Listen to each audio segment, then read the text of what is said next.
নমস্কার ফ্রেন্ড, দেখুন আমরা একটা নতুন ভিডিও নিয়ে চলে এসেছি হন্ডা এসপি সাইন। তো এর সবথেকে বেশি প্রবলেম কী হয়? এর সবথেকে বেশি প্রবলেম টিউনিং প্রবলেম, যেটা হলো এর আরপিএম ধরে থাকে না।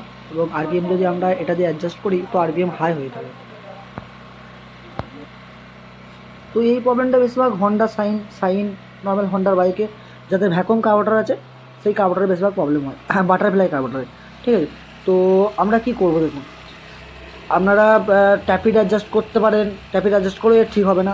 ঠিক আছে, তো কার্বোরেটর ওয়াশ করলেও ঠিক হবে না। বাটারফ্লাই যদি আপনারা বাটারফ্লাই অ্যাসেম্বলটাকে ওয়াশ করেন তাতেও এটা ঠিক হবে না। তো এর মেন প্রবলেম আপনাদের বলে যাচ্ছে, এর মেন প্রবলেম হলো এই ইয়ার স্ক্রুতে। দেখুন এখানে একটা ইয়ার স্ক্রু আছে, আপনাদের দেখানোর চেষ্টা করছি। দেখুন এখানে বুঝতে পারছেন, এখানে একটা ইয়ার স্ক্রু আছে। তো ইয়ার স্ক্রুটা কী করতে হবে আপনাদের, আপনাদের যে আরপিএম যে বাটনটা আছে, আরপিএম যে স্ক্রুটা, সেই আরপিএম স্ক্রুর সঙ্গে ইয়ার স্ক্রুটাকে মিক্স করতে হবে। ইয়ার আর অয়েলকে মিক্স করতে হবে, এই দুটো হলো, এটা হলো ইয়ার স্ক্রু, এদিকে অয়েল স্ক্রু।